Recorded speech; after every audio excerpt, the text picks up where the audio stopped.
भगवान शंकर ने जब लक्ष्मी जी का विवाह भगवान विष्णु के साथ कराया था, तब लक्ष्मी जी ने धन्यवाद दिया था शिव जी को, आप मुझे आदेश दो कि मैं आपकी सेवा क्या करूं। शंकर भगवान ने कहा मुझे सेवा की जरूरत नहीं है। लक्ष्मी जी कहती है नहीं, आपने मुझे नारायण से मिलवा दिया, कुछ तो कहिए प्रभु। शंकर भगवान ने कहा जब प्रदोष काल हो, शाम का समय हो, उस समय पर बेलपत्री, पीपल और आंवले के नीचे लक्ष्मी तो कुछ देर के लिए विराजमान हो जाना। जो तेरे इन वृक्षों के नीचे शाम को दीप लगाने आए उसके घर तो पीछे पीछे चली जाना, बस इतनी कृपा कर दे। आपको कथा में कहा था मंथन हुआ, उस मंथन में सबसे पहले अगर कुछ निकला तो 5 गाय निकली। कितनी? 5 गाय निकली। और पहली गाय नंदा, दूसरी सुभद्रा, तीसरी सुरभि, चौथी सुशीला, 5वीं बहुला।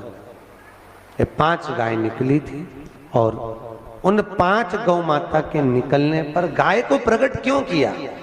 क्योंकि शंकर भगवान विष पिएंगे, कंठ जलेगा। कंठ की जलन को अगर कोई रोक सकता है तो गौ माता का दूध रोक सकता है। गौ माता का दूध कंठ की जलन को। जब गौ माता प्रकट हुई तभी उसी समय पर अष्टलक्ष्मियों का प्रागट्य हुआ। और अष्टलक्ष्मियां, पहले आदि लक्ष्मी, दूसरी धन लक्ष्मी, तीसरे नंबर पर है धान्य लक्ष्मी, चौथे नंबर पर है गज लक्ष्मी, 5वें नंबर पर है सनातन लक्ष्मी, 6ठे नंबर पर है वीरा लक्ष्मी, 7वें नंबर पर है विजया लक्ष्मी और 8वें नंबर पर है विद्या लक्ष्मी। ऐसी 8 लक्ष्मियां प्रकट हुई। उन 8 लक्ष्मियों में से घर में अगर हम पूजन करते हैं तो हमारे यहाँ हम श्री लक्ष्मी की पूजन करते हैं। कौन सी लक्ष्मी की पूजन करते हैं? श्री लक्ष्मी। दुकान पर जिस दिन दीपावली का दिन रहता है, ऑफिस में, दुकान पर अगर हम लक्ष्मी की पूजन करें तो विजया लक्ष्मी की पूजन करना चाहिए। कौन सी लक्ष्मी? विजया लक्ष्मी। विजया लक्ष्मी का मतलब जानते हो? जब दुकान पर, ऑफिस में दिवाली के दिन पूजन करो तो 5 कमलगट्टे, कमलगट्टे जानते हैं, ऐसे काले काले आते हैं, किराने की दुकान पे मिलते हैं। 5 कमलगट्टे, 5 हल्दी की गट्ठान, 5 धने के दाने, धने के दाने, 5 हरी मूंग के दाने एक लाल पोटली में बांधकर विजया लक्ष्मी के नाम से ऑफिस में रख देना चाहिए। जिंदगी में कभी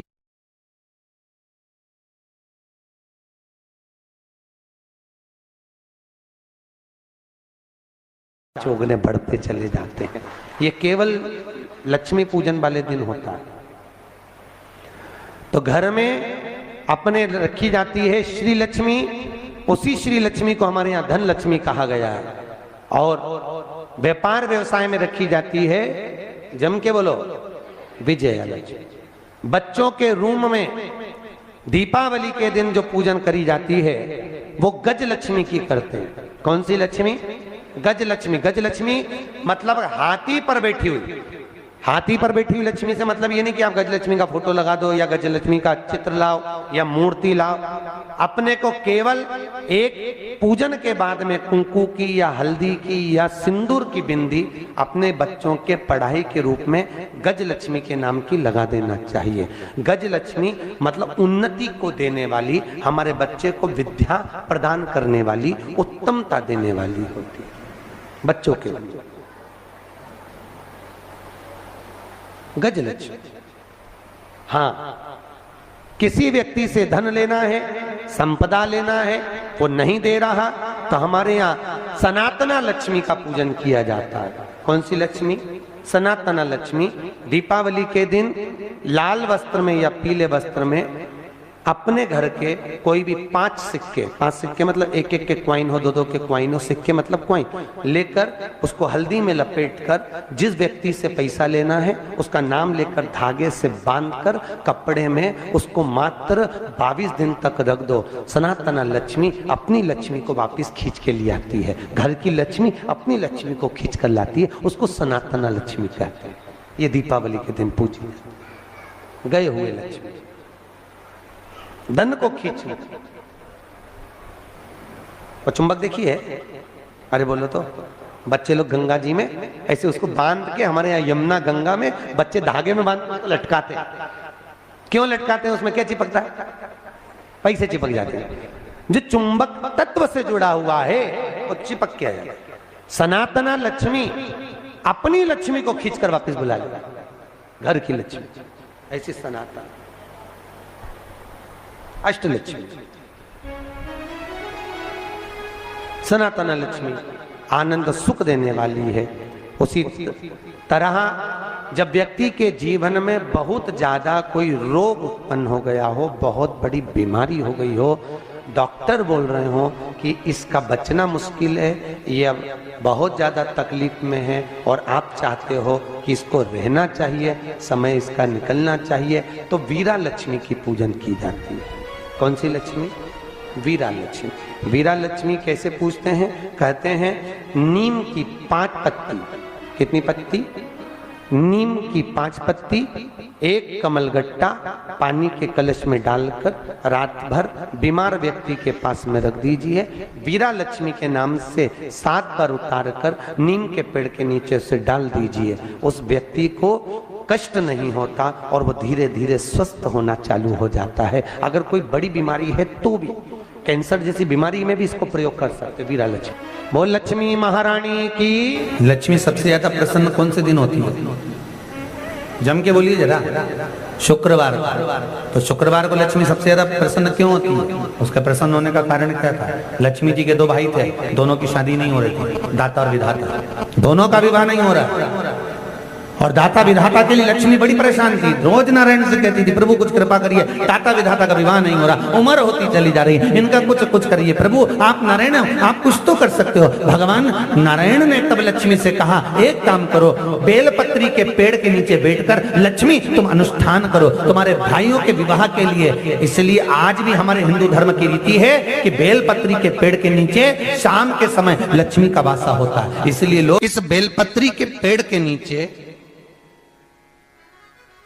तुम्हारा रात्रि को, शाम को 6 बजे से लेकर रात्रि को 8 बजे तक तुम्हारा निवास होगा। जैसे पीपल के पेड़ में देवताओं का निवास, आपको आप लोगों ने यदि पद्म पुराण पढ़ी होगी या सुनी होगी तो उसमें स्पष्ट कहा है, पीपल के वृक्ष की गणना ध्यान देना, पीपल के वृक्ष में सुबह 4 बजे से लेकर 7 बजे तक ब्रह्मा जी का वासा होता है। पीपल के वृक्ष में सुबह 7 बजे तक ब्रह्मा जी का वासा, 7 बजे से लेकर 10:30 बजे तक पीपल के वृक्ष में भगवान विष्णु का वासा होता है। कितनी बजे तक? 10:30। 10:30 से लेकर 11:30-12 बजे तक पीपल के वृक्ष में पितरों का वासा होता है। इसलिए हमारे यहाँ पितरों को श्राद्ध पक्ष में जो भोजन कराया जाता है वो 10:30 से 12 के बीच में कराया जाता है। 12 बजे के बाद पीपल के वृक्ष में दोपहर के 1:30 बजे तक आहूतों का वासा रहता है। आहूत कौन? जो गर्भ में शांत हो गए, जो कुंवारी अवस्था में शांत हो गए, जो जन्म लेने के बाद उनका विवाह नहीं हुआ और शांत हो गए, उन आहूतों का वासा उस पीपल के वृक्ष में दोपहर में 1:30 बजे तक रहता है। उसके बाद में प्रेतों का वासा चालू होता है। इसलिए दोपहर के समय पीपल के पेड़ की परिक्रमा नहीं होती। फिर शाम को 4 बजे से 7 बजे तक पीपल के वृक्ष में शंकर जी का वासा होता है। इसलिए शाम के समय पीपल की परिक्रमा नहीं होती। 7 बजे के बाद में पीपल के वृक्ष में रात्रि को 9 बजे तक कुबेर का वासा होता है। फिर 9 बजे के बाद में प्रेतवास चालू होता है पीपल के वृक्ष में। उसी तरह बेलपत्री का जो वृक्ष है, उस बेलपत्री के वृक्ष के नीचे रात्रि को 8 बजे से लेकर 12 बजे तक बेलपत्री के पेड़ के नीचे कुबेर का निवास होता है। महाराज, कुबेर का निवास। प्रयास करा करो इसी बेलपत्री के पेड़ के नीचे हम दीप लगाएं, घी का दीप। यदि संपदा की कमी हो तो, अगर भगवान ने खूब संपदा दी है तो भले मत लगाओ, कोई दिक्कत। महामृत्युंजय मंत्र का यदि आप जाप करते हो और आपको मालूम पड़ गया कि शरीर में मुझे ये रोग हो गया है, मुझे शुगर हो गया है, मुझे बीपी हो गया है, मेरा ब्लड प्रेशर ऊंचा नीचा रह रहा है, कोई भयंकर रोग, मेरे रिश्तेदार को कोई कैंसर जैसा रोग हो गया, किसी को कोई थायराइड हो गया, किसी को कोई किडनी और लीवर में सूजन हो गई, किसी को कहीं किडनी और लीवर में तकलीफ हो गई, तो शिव महापुराण की कथा कहती है, नवग्रह शिव महापुराण की कथा कहती है कि बेलपत्री के वृक्ष के नीचे महामृत्युंजय मंत्र का जाप जो शुक्रवार की शुक्रवार घी का दिया लगा कर करता है, उसके रोग बाबा देवाधिदेव महादेव समाप्त करते चले जाते हैं। ये संजीवनी मंत्र शुक्रवार के दिन भगवान शंकर को शुक्र को दिया था, इसलिए उसकी प्रधान